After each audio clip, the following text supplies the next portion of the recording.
Boa noite, pessoal da Libras. Tudo bem com vocês? Espero que sim. A nossa terceira aula hoje, o nosso tema de estudo será a história da surdez no Brasil e no mundo.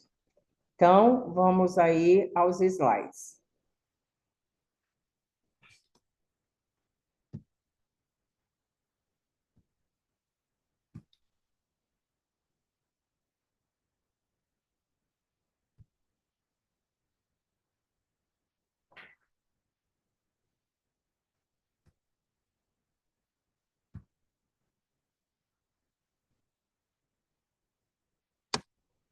Bom, pessoal, eu preparei para vocês aqui uma linha do tempo com a história da educação dos surdos, né? É, Na verdade, a educação dos surdos, ela é muito similar à educação das pessoas com deficiência, né? Todo o processo histórico é muito parecido, né? É um tempo de muita exclusão, de muito sofrimento. Então, a gente vai ver um pouquinho sobre isso daí. Bom, antiguidade, né? A gente chama então de período de exclusão. Em Esparta, na Grécia, não sei se vocês se recordam na história geral aí, eles cultuavam muito o físico, né? A beleza física, a pessoa ser robusta. Então, vocês imaginam uma pessoa que nascesse com algum tipo de deformidade. Ela era realmente colocada de escanteio e até eliminada, né? Então, em Esparta, na Grécia, a tradição militarista privilegiava-se o treinamento do corpo, principalmente para lutarem, né? Tinham que ser fortes, robustos. E aí, os recém-nascidos, eles que tivessem, né, algum tipo de deformidade, eles eram examinados por um conselho de anciãos que ordenava eliminar os que fossem portadores de deficiência física ou mental, ou não fossem suficientemente robustos, né? Porque, como disse, eles privilegiavam as pessoas que eram fortes. E quem tivesse deficiência mental ou física era tratada como um ser subhumano e banido do convívio social. A gente vai ver também que lá no Egito, né, por uma exceção, eles eram considerados e eram privilegiados, porque eles eram considerados semideuses, como eles não falavam, eles achavam que eles tinham contato direto, né, com os semideuses e os deuses na época. Heródoto, que era um filósofo, ele classificava os surdos como seres castigados pelos deuses. E na China, eles eram lançados no mar ou sacrificados. E em Atenas, como, né, eles eram considerados incapazes para o raciocínio e eram condenados à morte, lançados abaixo de rochedos, né, do rio Taigete, e os que sobreviviam, eles eram escravizados ou abandonados. Então, foi assim eles eram muito sofridos, muito sacrificados, né? Na Idade Média, com a ascensão da Igreja Católica, então passa-se a ter uma visão mais humanitária, de piedade, né? E com o cristianismo pregando valores de amor ao próximo, o tratamento aos doentes e deficientes nesse período é marcado por uma postura assistencial de caridade e de tolerância. Então, o pessoal da igreja acolhia, né, em troca de favores. Então, eles alimentavam e a pessoa prestava serviços à igreja. Se vocês tiverem oportunidade de assistir o Corcunda de Notre Dame, ele retrata bem essa época, né, onde uma pessoa que tinha uma deformidade física e ele foi acolhido e ele ficava escondido, né? Não podia ter nenhum convívio com o público, né? Com o ancião. E, em troca disso, ele cuidava lá da Catedral de Notre Dame. Em Roma, Os surdos que não falavam não tinham direitos legais, não podiam fazer parte dos testamentos e somente se casavam com a permissão do Papa, pois eram considerados incapazes de gerenciar eh, seus, eh, seus gerenciar o que eles fossem herdar, né? Perdiam sua condição de ser humano e eram confundidos como retardados. Nessa época, pessoal, para se herdar, né, a fortuna aí dos nobres, a pessoa tinha que saber ler e escrever, caso contrário, ela não tinha direito a essa herança, né? Então, era difícil, porque aqueles que não falavam eram considerados incapazes e não pensantes. Na Idade Moderna. E aí, gente, com o abandono das crianças, a gente tem aqui, né? Eu trouxe para vocês verem o primeiro registro aqui no Brasil, que é chamada, que a gente tem notícia, era chamada Casa dos Enjeitados, na capital baiana, né, em Salvador.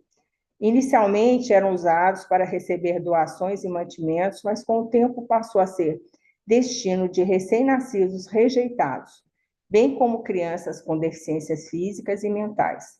Neste período, os pais tinham filhos deficientes eram vistos como pecadores, por isso era uma vergonha apresentar os pequenos à sociedade, né? Então, o fato de ter um filho com algum tipo de necessidade era como se fosse um comprometimento em relação a algo que eles deviam em relação aos pecados. Então, era motivo de vergonha na época, né? Normalmente, a criança era abandonada na calada da noite e a mãe, assim, tinha a identidade preservada. Então, se colocava, olha, pessoal, dentro aqui, né, girava essa roda aí, tocava a campainha e eles acolhiam as pessoas que fossem abandonadas, normalmente pessoas que tivessem algum tipo de deficiência. Na Idade Moderna, né, que a gente chama de período de segregação, né?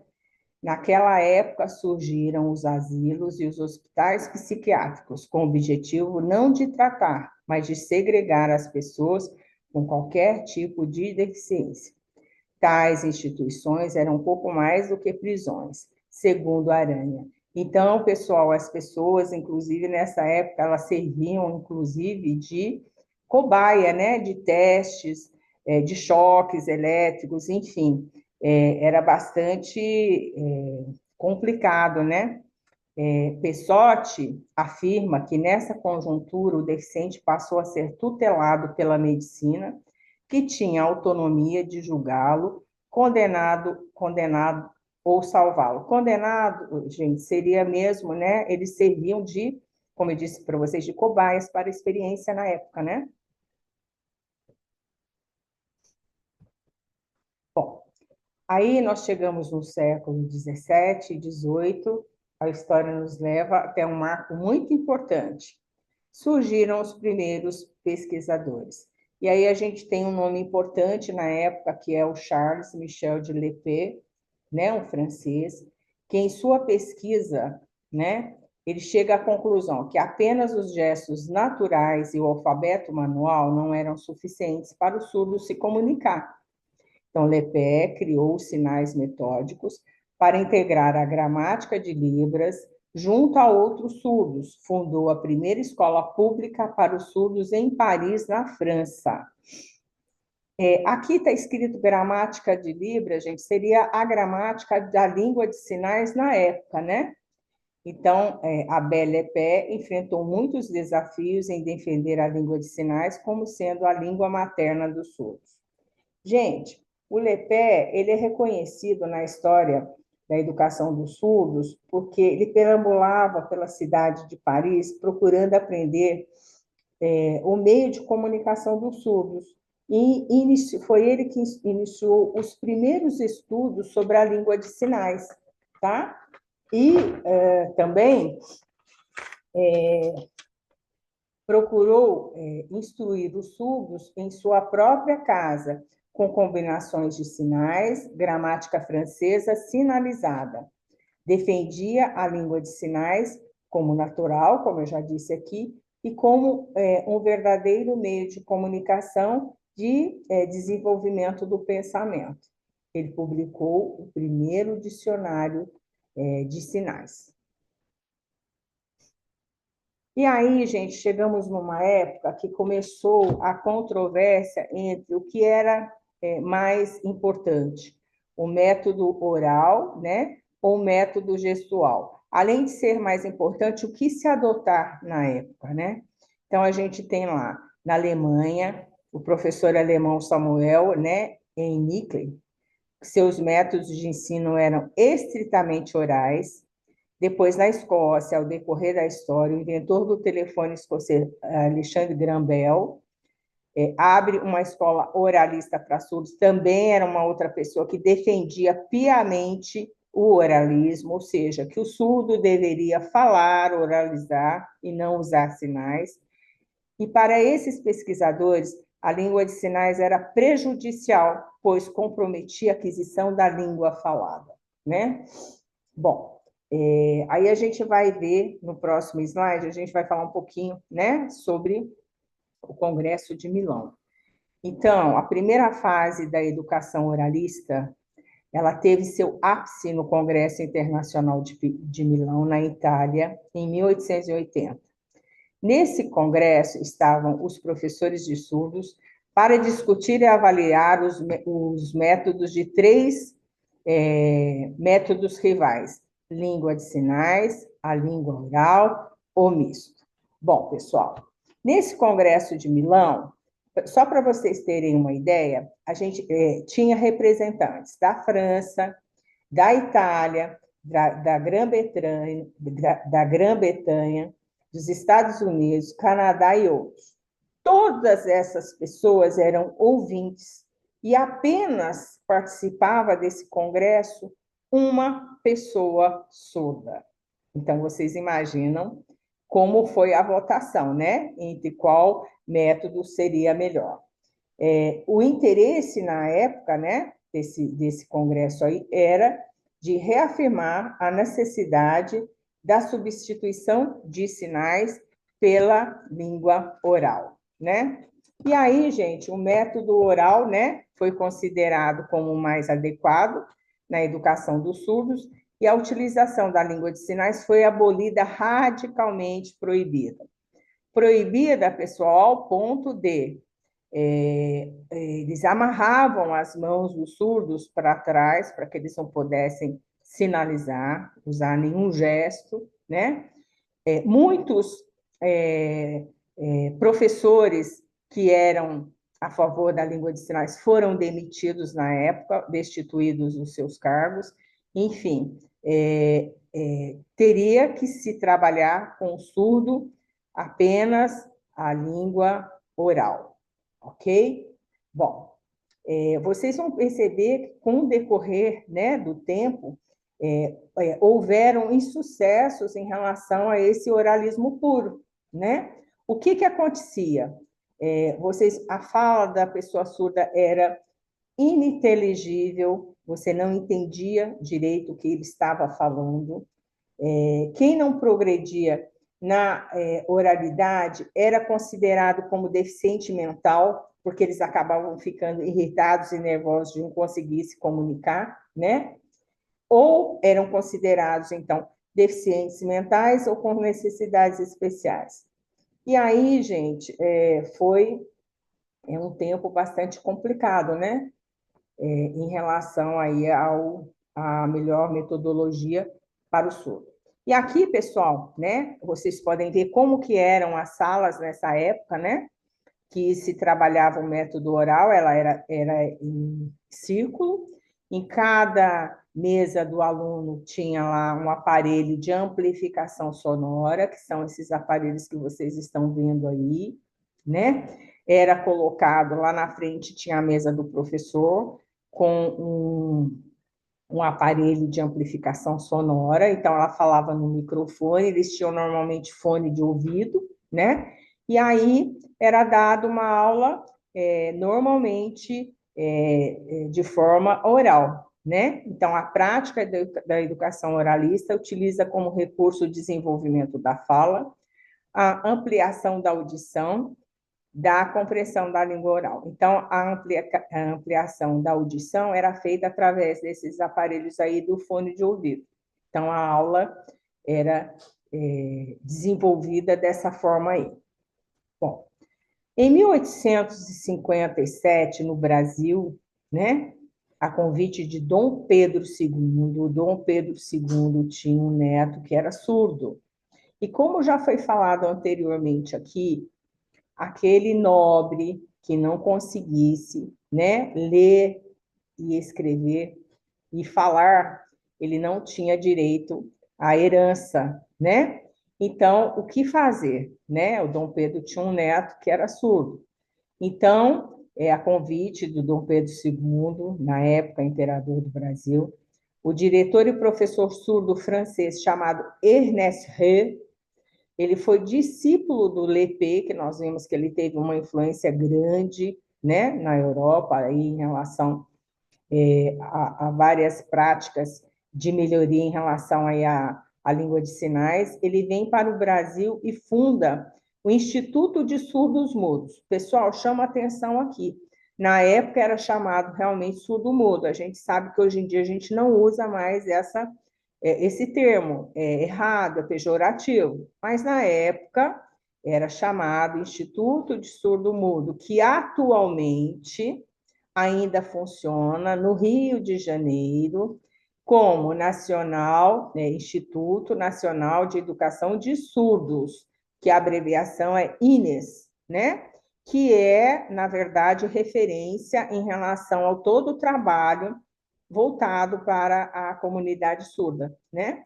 E na época, esse He aí, né, que era francês, então, ele usava um método combinado. Esse método combinado, gente, era um pouco, né, um pouco da língua francesa na época, né? Nós tivemos influência da língua francesa, então era um pouco da língua nacional, no caso, a língua portuguesa, e um pouco da língua de sinais, de um pouco de sinais, tá? Então, naquele tempo, não se tinha ideia da educação dos surdos, inclusive as famílias relutavam em educá-los. A filosofia educacional oralista, ela teve grande força no Brasil entre as décadas de 1960 e 1970, mas com o passar do tempo, passou a ser amplamente criticada, pois reduzia as possibilidades de trocas sociais e do desenvolvimento cognitivo linguístico entre os surdos e os ouvintes, né? Então foi uma polêmica bastante grande, uma relutância muito grande para que o oralismo prevalecesse, mas a gente viu que, na verdade, estava trazendo uma série de complicações para a pessoa surda. E aí, com o fracasso do oralismo, surge a segunda fase, que é chamada de filosofia educacional da comunicação total. Eu cheguei a vivenciar, gente, essa época da comunicação total. Esse método, na época, ele consistia, né, em você incluir todos os modelos linguísticos. Então, você podia usar gestos, a língua de sinais, que na verdade você usava a datilologia, que vocês já aprenderam a se comunicar através do alfabeto, né, manual, a fala e a leitura orofacial, que é a leitura orofacial, não é só a leitura labial, é a leitura de todo o meu rosto, de toda a minha expressão facial, né? Então, dependendo da minha expressão gestual, você vai saber se eu estou triste, se eu estou alegre, complementando o meu sinal, né?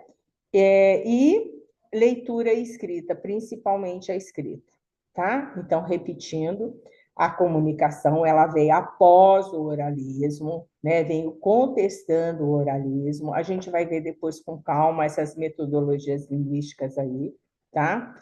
E aí, o que tem como modelo, né? Então, o gesto, a língua de sinais, que eu disse para vocês que é a datilologia, a fala seria uma fala pausada, com frases curtas, a gente tentando usar menos o vocabulário abstrato, porque a gente pudesse mostrar para a pessoa surda o que a gente estava falando mais dentro do concreto, né?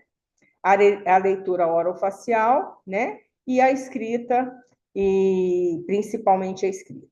Então, a prática da comunicação total, ela alcançou muitos simpatizantes na época de 1970 e 1980. Logo depois, passou a ser criticada por não fazer uso adequado da língua de sinais na sua estrutura própria. O que quer dizer isso, pessoal? Quando a gente tem gestos, né, significativos dentro de uma comunidade, se a gente sai dessa comunidade, a gente não se faz entender. Isso enquanto surdo, né? O que quer dizer? Um surdo, dentro da comunidade dele familiar, ele pode ter gestos lá específicos que ele consegue se fazer entender, ou na comunidade escolar, né? Mas não é Libras, não é uma língua convencionada onde os sinais são adotados por todas as regiões do Brasil, embora existam algumas variações, mas de uma forma geral, ela é adotada em todo o Brasil. Então, por esse motivo, né, alguns sinais acabavam furando em relação à comunicação mesmo, né? Saía daquela comunidade, se tornava difícil. Então, o grande problema desse método é de misturar duas línguas, a língua de sinais e a língua portuguesa, o que resultou a prática do português sinalizado. O que é o português sinalizado? É quando eu falo, oralizo e faço o sinal junto, tá? Isso que é o português sinalizado. E aí, gente, atualmente, né, chegamos ao bilinguismo, né? Que o bilinguismo surgiu na década de 80 como proposta para a educação de surdos, preconiza a língua de sinais como a primeira língua do surdo, que hoje em dia a gente aqui no Brasil é chamado de Libras, retomando o que foi dito na primeira aula minha lá, Libras é a língua de sinais do Brasil, ela não é universal. Eu não tenho Libras no mundo todo. Cada país tem a sua língua de sinais específica que recebe o nome lá do país que tiver, tá? Então, Libras é a língua de sinais do Brasil e não é universal. Isso costuma cair muito em concurso, pessoal, tá? Então, não é a língua de sinais do Brasil. Então, preconiza a língua de sinais com a primeira língua dos surdos. O que significa isso? Também foi regulamentado através de lei, né? Que a língua mãe, a língua que é natural do surdo, é a língua de sinais, no caso, a Libras, né? E a língua escrita portuguesa, que é falada pelos ouvintes como segunda língua. Repetindo o que está dizendo aqui. Nós que somos ouvintes, que oralizamos, né? Então, a nossa primeira língua oficial aqui no Brasil é a língua portuguesa. A nossa segunda língua oficial é a língua de sinais, é a Libras. Para o surdo, a primeira língua oficial regulamentada por lei é Libras, a língua de sinais. E a segunda língua do surdo é a língua portuguesa. Aí, digamos que ele aprenda o inglês, seria a terceira língua dele, tá? Muitos pesquisadores se mostram favoráveis e concordam que o sujeito surdo é bicultural e necessita aprender duas línguas, ambas distintas em sua modalidade. O que significa isso? Tanto a língua portuguesa tem lá sua gramática, as suas especificidades, da mesma forma que a Libras é considerada uma língua também, tem a sua gramática e tem as suas especificidades. Inclusive, será material de estudo da nossa próxima aula, veremos qual é a gramática da Libras, que a gente chama de parâmetros e convenções de Libras. Bom, e aí, gente, em 2002, reconhecimento oficial da Libras pelo governo federal, pela Lei 10.436, é importante guardar, porque isso também cai muito em concurso, tá, pessoal? Então, a Libras é reconhecida como a primeira língua do surdo, tá? Então, através dessa lei, número 10.436. O decreto, em 2005, o decreto 5626 do 05, que determina, entre outras obrigações, um prazo máximo de 10 anos, estar inserida a Libras nos currículos do cursos de licenciatura, pedagogia, letras, fonoaudiologia, além de professores bilíngues em todas as escolas. Ele tem direito, em primeiro lugar, a Libras, e depois a ser alfabetizado, inclusive, em Libras, e depois na língua portuguesa, certo? Hoje a gente já vê que a maioria dos cursos, como diversos agora, estão aprendendo aí o Libras básico, tá bem? O primeiro exame de proficiência da Libras, chamado ProLibras, em 2006, em 2010, reconhecimento da profissão de intérprete, né? Lei 12.319 de 2010, que regulamenta a profissão de tradutor e intérprete da língua brasileira de sinais, Libras. Então, é reconhecido como uma profissão, né? Se a gente tiver um aluno surdo aqui na faculdade, ele tem direito a um intérprete de Libras, acompanhando em todas as aulas. E aí, pessoal, seria isso. É importante vocês terem uma ideia de todo o processo, né, que passou até ter essa conquista, né, da pessoa surda, ter a conquista aí de ter a língua de sinais reconhecida aí como primeira língua do surdo, tá certo? Bom, pessoal, eu estou colocando aqui 2 vídeos complementares, que seria o link de 2 vídeos complementares, que fala aí sobre a história da surdez. Seria interessante vocês assistirem, tá? E tem um filme aqui que eu gostaria que vocês vissem, que é chamado Milagre de Anne Sullivan. Ele tem já no YouTube, tá? Esse tem aqui o link do filme, tá? Ele é dublado. Ele é um pouco extenso. Ele conta a história de uma moça que fica cega, né? Acredito que ela tenha tido escarlatina com 2 anos, e ela fica surda e cega.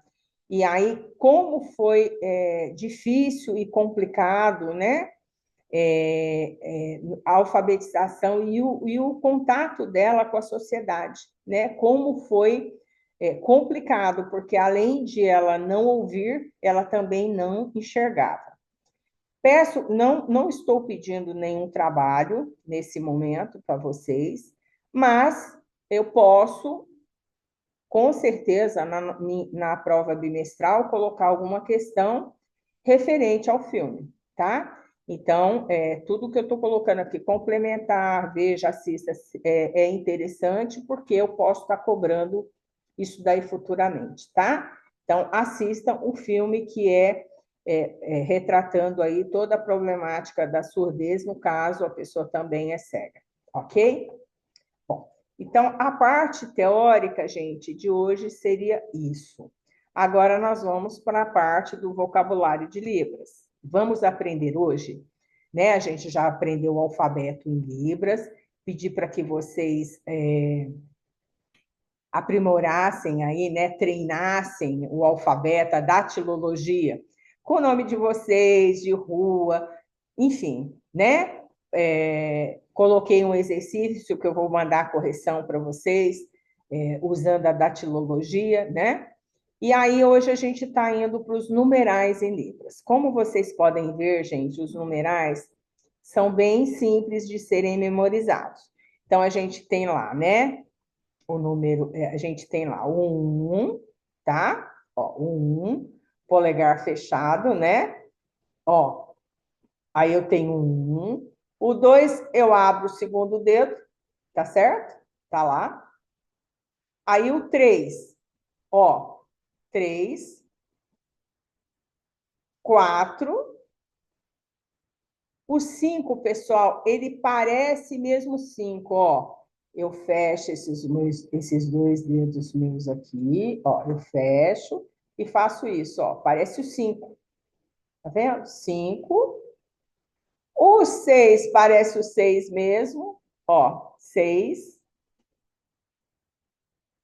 7, ó. Fechei. 7. O 8, gente, ele lembra o, tá certo? Então, 8, tá? Ó, lembrou, né? E o 9 é o contrário. O 6 é assim, o 9 é o contrário. Ó, 9. Ok? Segue um link para vocês visualizarem direitinho como faz cada um desses sinais aí. Bom, pessoal, aí vocês perguntam para mim, ó, o 0, né, que não está aí, o 0, tá? E aí vocês perguntam para mim, mas como que eu faço os demais números, a repetição desses que estão aí? Então, gente, ó, 11, tá? 2 vezes o 1, tá? 12, o 1 e o 2. 33, 3 e 3. 43, o 4 e o 3, ok? Ó, 9 e o 0, 90. 7, 7, 77. 71, ok? 55. 54, ok? Então, os demais numerais a gente faz com a repetição desses aqui, tá bom? Segue um link que mostra direitinho cada um desse número para vocês. Então, não deixem de assistir, tá bem? Ok? Então, primeira coisa, a gente está vendo aí os numerais e a gente vai ver também que é bastante simples hoje os pronomes pessoais. Eu não sei se vocês se recordam que os pronomes pessoais, quais são os pronomes pessoais, né? Eles vêm, né? Então, quais são eles, gente? Eu, tu ou você, né? Que a gente usa mais o você. Ele ou ela, nós, né? Meu, que até não é pessoal, é possessivo, né? E seu, sua, tá bom? Então, gente, prestem bem atenção. Em português, quando a gente aponta alguma coisa, normalmente as nossas mães ensinam desde cedo que apontar na nossa comunidade é uma coisa, entre aspas, que não é muito legal, né? A mamãe sempre fala para a gente, ai, não aponta, é feio apontar, fala sem apontar. Em Libras, os pronomes pessoais, eles são feitos com apontamento. É do meu dedo indicador, tá? Então, eu vou usar o meu dedo indicador por apontamento para expressar os pronomes pessoais, tá bem? Então, tá lá. O eu vou apontar o dedo para mim. Eu, tá? Eu. Aí, você, eu vou apontar para você, tá? Eu vou apontar para você e eu olho para você. Você. Quando eu vou dizer ele ou ela, eu aponto para o lado, mas eu não olho, certo? Ele ou ela. Nós, gente, com o mesmo dedo indicador, eu faço nós. Eu faço esse movimento, nós, tá? E aí, gente, eu tenho o meu, né? O vós é o contrário do nós, o vós é o contrário, tá? Ó, o contrário. E o seu, ó, seu ou sua. Vamos ver com mais calma isso daqui que eu falei para vocês. Então, vamos lá. Tá lá, gente, ó. primeira pessoa do singular, eu, apontamento, eu estou apontando para mim, que sou o receptor, tá? Então, eu, certo? Você, eu estou apontando, ó, o dedo, eu estou apontando para você e estou olhando para você, certo? Ele ou ela, vocês lembram que eu falei que eu aponto para o lado, mas eu não olho? Ó, eu aponto para o lado, ele ou ela, mas eu não olho. Ele ou ela, tá certo? E aí, gente, nós temos o nós, né? Que eu falei que o nós é assim, mas eu posso ter nós dois, então eu vou usar o dois, o dois aqui do dedo, né? Então, nós dois, nós três, certo? E daí por diante. E aí, gente, tá lá, ó, nós dois, né? Ó, dois. Nós três, ok? E aí, ó, primeira pessoa de plural, nós,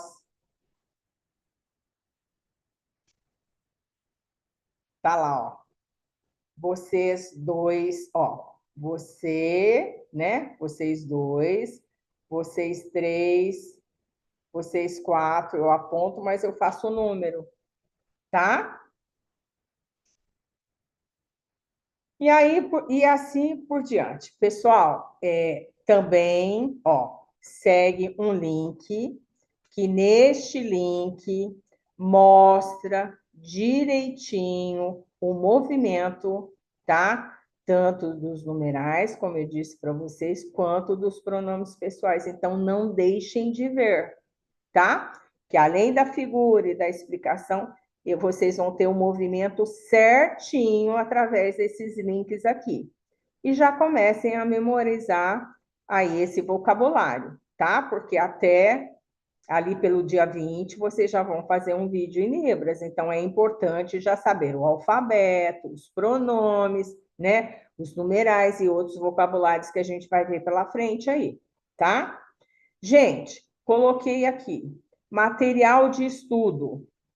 Então, na primeira aula minha, foi enviado para vocês o livro que a gente adota, que a faculdade adota, que é o Aprenda Libras com Eficiência e Rapidez. Tem esse livro físico na biblioteca, alguns exemplares, e eu enviei para vocês ele virtual.